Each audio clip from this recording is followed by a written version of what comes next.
बुरहानपुर जिले में करोड़ों के विकास कार्यों के दावे को प्रवासी विधायक ने दिखाया आईना। सुनिए उन्हीं की जुबानी। में क्या रिफॉर्म्स होने चाहिए, इन सभी चीज़ों को लेके जाने वाला है। प्रत्याशियों का रिपोर्ट कार्ड मेरे इसमें। मध्य प्रदेश के बुरहानपुर में भाजपा ने प्रवासी विधायकों को भेजकर जिले की 2 विधानसभा चुनावों में क्षेत्र की रिपोर्ट तैयार करने की जिम्मेदारी सौंपी थी।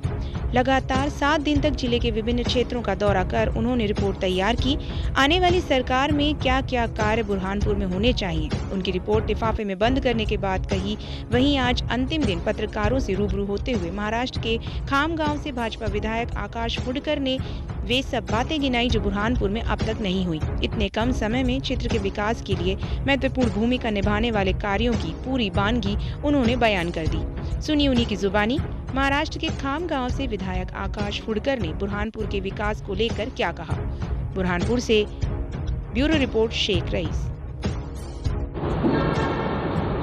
मेरा रिपोर्ट तो संगठनात्मक जाने वाला है, बुरहानपुर के डेवलपमेंट के हिसाब से जाने वाला है और आने वाले सरकार में क्या रिफॉर्म्स होने चाहिए, इन सभी चीज़ों को लेके जाने वाला है।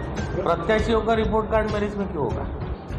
बुरहानपुर में क्या कमी देखी गई है? कमी नहीं, आप तो ये बताइए कि बुरहानपुर को लेकर जिस तरह से आप सिफारिश करने वाले हैं अपनी रिपोर्ट में, उसमें प्रमुख क्या बिंदु है? तो मुझे विशेषकर यह लगा कि बुरहानपुर का कनेक्टिविटी जो है वो अगर सुधारी जाए तो यहाँ इंडस्ट्री बढ़ सकती है।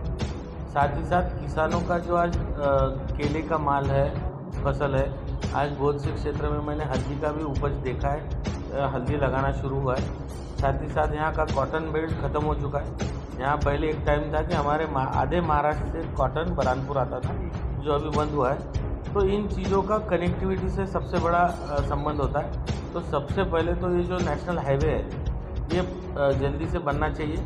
साथ ही साथ बुरहानपुर को लग के महाराष्ट्र में जैसा हर गांव के पास जो तहसील है वो तहसील के बाजू में एक MIDC होती है, महाराष्ट्र इंडस्ट्रियल डेवलपमेंट कॉरपोरेशन की ज़मीन होती है। यहाँ पर इंडस्ट्रीज को जगह दी जाती है, कम रेट में बिजली उनको प्रोवाइड की जाती है और बहुत सारी सुविधाएं दी जाती है, जिसमें पानी है, सड़क है और सारी चीज़ें दी जाती है। तो इन सभी बातों का जो ये है अभाव मुझे कहीं तो भी दिख रहा है। तो मैं ये भी रिक्वेस्ट करने वाला हूँ कि बुरहानपुर के बाजू में एक इंटीग्रेटेड इंडस्ट्रियल कॉरिडोर यहाँ होना चाहिए, क्योंकि यहाँ का पावरलूम सेक्टर बहुत तगड़ा है और यहाँ के लोगों को अगर उसमें सुविधाएं मिली तो निश्चित देश में एक टेक्सटाइल हब बुरहानपुर बन सकता है। तो इस दृष्टि से हाईवे कनेक्टिविटी अगर होगी, साथ ही साथ अगर हाईवे कनेक्टिविटी बन गई तो आप एयरपोर्ट को जुड़ेंगे, इंदौर है, देवास है, तो इससे इसका डेवलपमेंट फास्ट होगा। और किसानों का जो माल है उनको महाराष्ट्र जाना है, इंदौर जाना है, दिल्ली जाना है, तो इस दृष्टि से